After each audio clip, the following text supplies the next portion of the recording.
My name is Samantha. For 18 years, I have lived in the shadows. Specifically, the shadow of my twin sister Emily. We were born on the same day and share the same face, but our similarities end there. Emily was like the sun, bright, active, loved by everyone. In contrast, I was like the moon, quiet, introverted, always hidden by the sunlight. For our parents, James and Linda Chen, Emily was the perfect daughter. She excelled academically, was active in extracurricular activities, and was social and charismatic. On the other hand, I was the other daughter. Not as smart as Emily, not as social as Emily, not as perfect as Emily. From a young age, I desperately tried to catch my parents' attention. I strived for good grades and even tried sports. But no matter how hard I tried, I couldn't escape Emily's shadow. "Samantha, why can't you try harder like Emily?" This is a phrase one heard repeatedly. Each time, my heart broke a little more. Emily was my twin sister, but it seemed like we lived in entirely different worlds. Her world was vibrant, filled with friends and admiration. My world was gray, filled with loneliness and yearning. In high school, this difference became even more pronounced. Emily was elected student body president and won numerous awards. Meanwhile, I was in the art club's corner, drawing unnoticed. Drawing was my only escape. On the canvas, I was free. I could create without being compared to anyone, just following my imagination. However, even this talent went unnoticed by my parents. Art. "What are you going to do with that in the future?" my father often said. "Look at Emily. She's going to medical school. That's what a good future looks like." Every time I heard those words, my heart closed off even more. I felt ashamed of not being able to meet my parents' expectations, of not being able to be like Emily. But at the same time, I was angry that they couldn't accept me as I am. My relationship with Emily was complicated. She loved me, that was certain. But she felt our differences too. Sometimes her attempts to comfort me ended up hurting more. Her sympathy seemed to widen the gap between us. "Samantha, it's okay.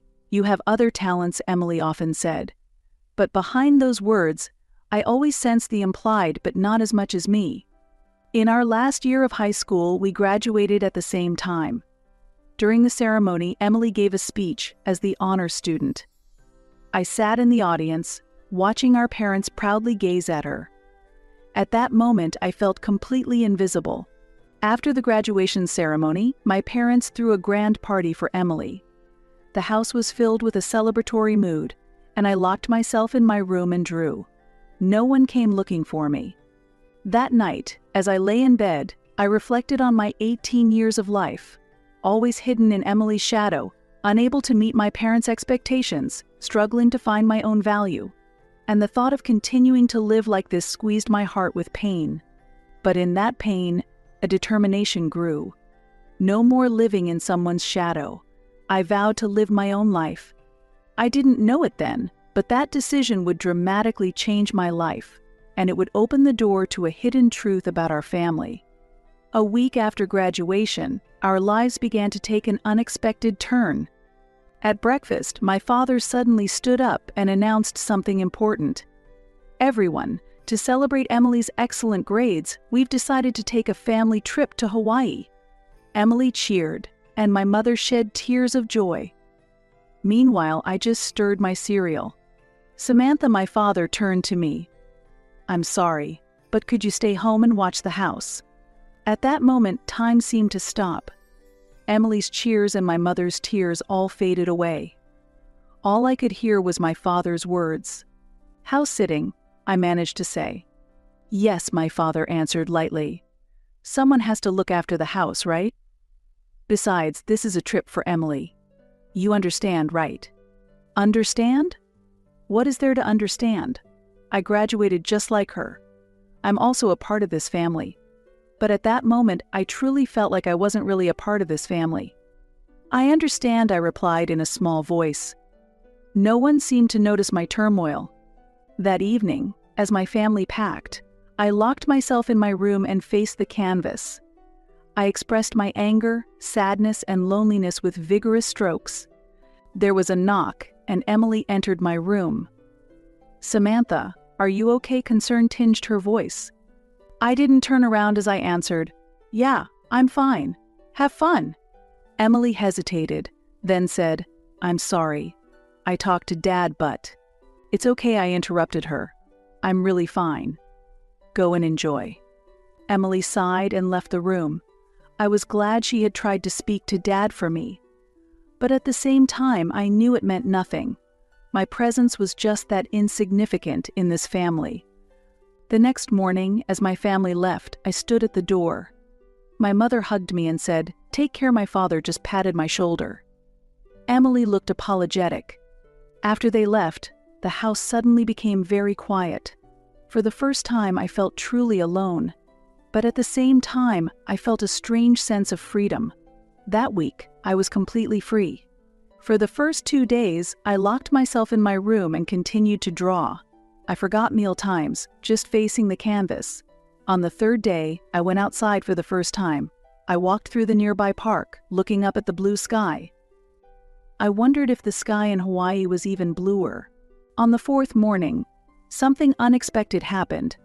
The doorbell rang. I cautiously opened the door. There stood a woman I didn't recognize. But the moment I saw her face, I gasped. She looked like an older version of my mother. "Hello, Samantha," the woman smiled kindly. "I'm your mother's cousin, Caroline." I was speechless. I had never heard of my mother having a cousin. "May I come in?" Caroline asked. I could only nod. As Caroline entered the living room, she looked around. Then, her eyes landed on my paintings on the wall. "These are wonderful," she exclaimed. "Did you draw these?" I nodded shyly. "Yes, it's just a hobby." Caroline looked me straight in the eye. "It's not just a hobby. This is talent, Samantha." Those words deeply moved me. I had never been praised like that by my parents. Caroline began to ask eagerly about my paintings, the techniques, sources of inspiration, and my dreams for the future. Slowly, I opened up and began to share my thoughts. As we talked, I felt enveloped by a strange sensation. Caroline listened to me as if she were a long-time friend. Her eyes shone with understanding and empathy. "Samantha," Caroline said seriously, "you have a great talent. You should have the opportunity to develop it." Saying this, she took a check out of her wallet. "This is for nurturing your talent." Caroline offered the check to me. I was shocked when I saw the amount. $50,000. It was unbelievable. But I stammered, bewildered. "I can't accept this much money." Caroline smiled gently. "Take it. This is an investment in your future. I believe in you." Tears filled my eyes. For the first time in my life, someone recognized my talent and believed in my future. Caroline hugged me and whispered, "You're special, Samantha. Don't forget that." After she left, I stared at the check for a while. This piece of paper might change my life. The thought made my heart race. Yet, I also felt anxious. How would my parents react if they found out? What would Emily think? And why had Caroline suddenly appeared and given me such a large sum of money? Unanswered questions floated in my mind, but one thing was certain: a big change was coming to my life. On the day my family returned from Hawaii, I felt a crushing anxiety. How should I explain Caroline's visit and the check? Was there even a need to explain? The sound of the front door opening and cheerful voices filled the house. Emily was the first to come in, her face sunburned, smiling. "Samantha." "I'm back." She rushed to hug me. I stepped back slightly and just nodded. Emily's face showed a moment of confusion, but she quickly returned to her usual smile. Our parents also came in with their luggage. My mother looked tired, but my father was as dignified as ever. "Samantha, was everything okay at home?" my father asked. "Yes, there were no problems," I replied flatly. "Good," he said, and that was the end of the conversation. My family began unpacking and sharing memories of their trip. I watched from a distance, Seeing their joyful faces, I wondered again if I truly belonged to this family. At dinner time, we sat around the table as if in separate worlds. My parents and Emily chatted excitedly about Hawaii while I ate silently. But the peaceful moment didn't last long. "What's this?" my mother's voice suddenly rose. She had been sorting through a pile of mail on the table and found the check. My heart started pounding. I had completely forgotten about Caroline's check. My father picked up the check and his eyes widened. $50,000? Addressed to Samantha? What is this all about? The atmosphere in the room froze. Emily stared at me in shock, and suspicion appeared in our parents' eyes. I took a deep breath and slowly began to explain. About Caroline's visit, how she had praised my paintings, and how she wanted me to use this check to nurture my talent. After I finished, there was a long silence. It felt very long to me. Suddenly, Emily spoke up. "Isn't that unfair? To receive such a large sum from a stranger while we were away?" I was shocked to see my sister. Jealousy was clear in her eyes. "Emily," I said quietly, "you received the gift of a trip to Hawaii. This is a gift for me." "But it's not just yours," Emily raised her voice. "We're twins, aren't we? We should share everything." I felt anger rising. "Share? You've monopolized everything so far. Our parents' love, attention, and admiration. This time it's mine." "Samantha," my father's voice was sharp. "What's with that attitude? Apologize to Emily." At that moment, something inside me broke. The emotions I had suppressed for years overflowed. Apologize? Me, I stood up, my voice trembling. Who should be apologizing? Who has always disregarded me, cherished only Emily, never recognized my talent, and continued to ignore my existence? My parents stared at me in surprise. Emily looked like she was about to cry. "You all," I continued. "Have you ever truly loved me? Or have you just seen me as Emily's shadow?" My mother started to speak, but I cut her off. "That's enough. I no longer want to be with a family like this." With that, I ran to my room. I closed the door, collapsed on the bed, and my long-held-back tears flowed freely. After a while, there was a knock at the door. It was Emily's voice. "Samantha, can we talk?" I hesitated, but eventually I opened the door. Emily's eyes were also red from crying. "I'm sorry," she said in a small voice. I've been struggling too." I waited silently for her to speak. The expectations of our parents were too heavy. "But I was envious of you. You seem to live so freely." I was surprised by her words. I had never imagined that Emily could feel envious of me. We really didn't understand each other," I murmured. Emily nodded and came closer to me. Then, suddenly she hugged me. "Can't we start over?" she whispered. As real sisters, I hugged her back and quietly nodded. I felt the years of misunderstandings and jealousy wash away with our tears. However, this poignant moment of reconciliation was short-lived. The next day, an even more shocking truth came to light. At breakfast, our father began with a grave look. "Samantha, Emily, there's something I need to tell you." We looked at each other anxiously. "About the woman yesterday." "Caroline," he started, choosing his words carefully. "The truth is, she is your real mother." The air in the room froze. Emily and I stiffened as if struck by lightning. "What?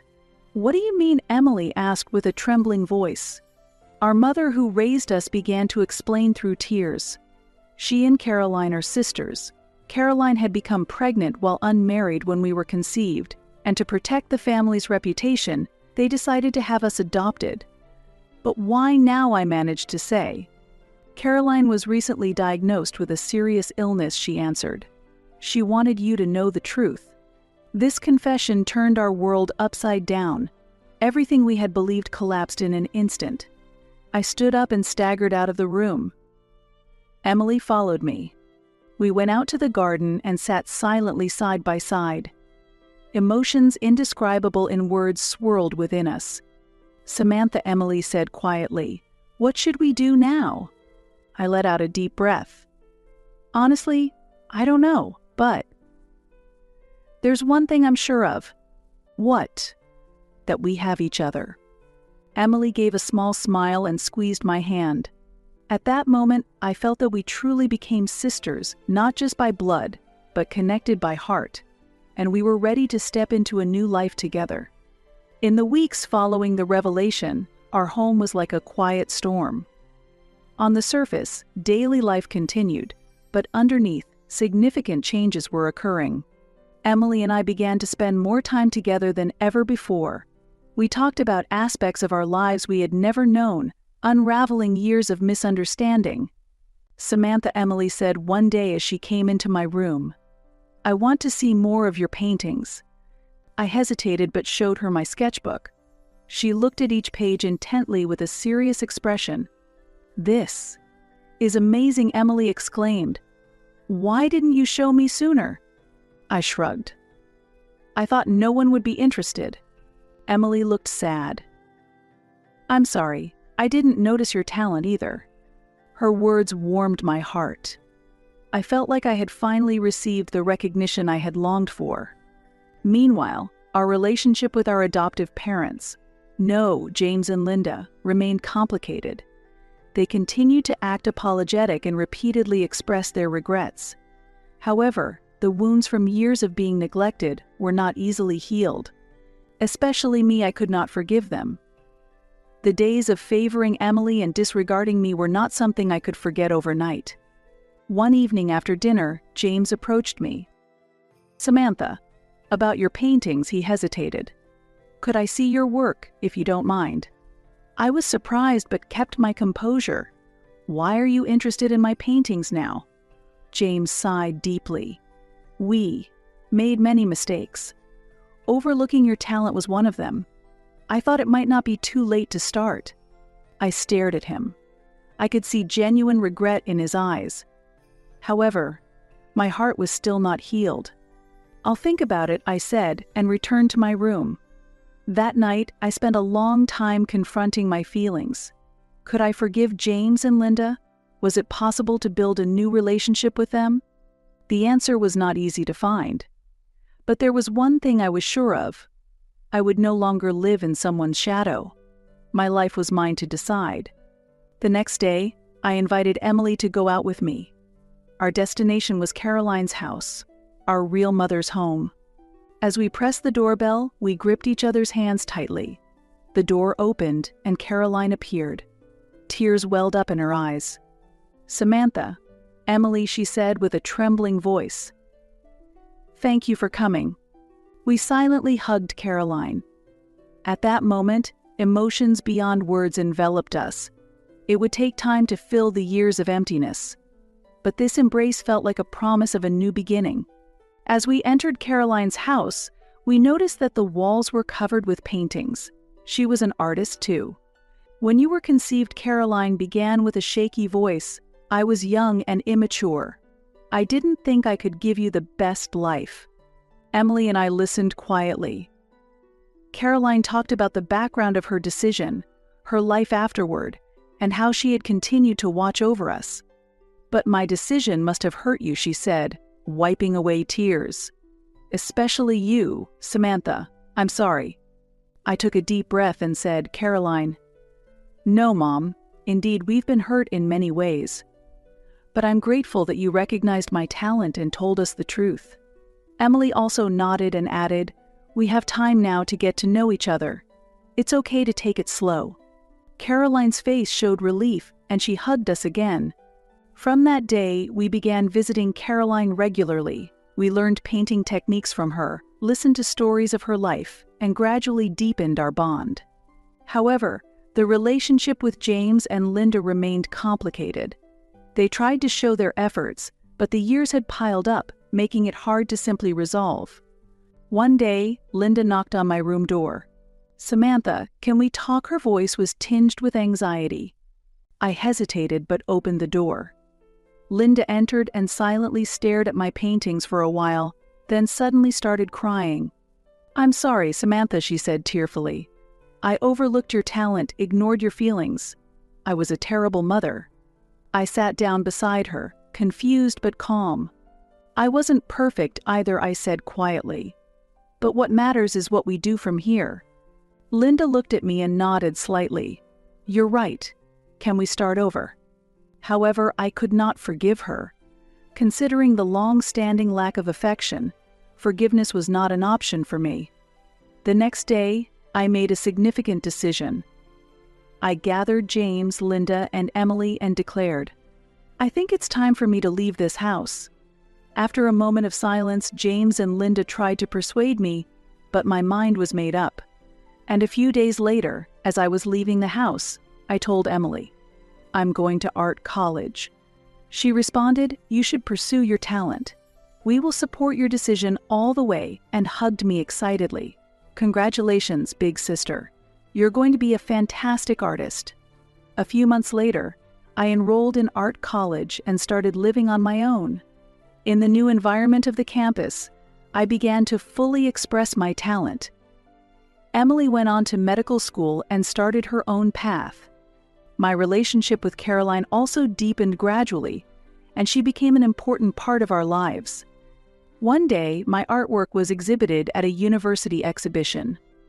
To my surprise, Emily and Caroline came. Seeing them standing in front of my paintings and feeling moved warmed my heart. I felt deep down that this was my family. It may not be perfect, scars might remain, but this is our reality, and by accepting this reality and moving forward, I believe we can become stronger. Emily came next to me and took my hand. "We've come a long way, haven't we?" she whispered. I smiled and nodded. "Yes, we have.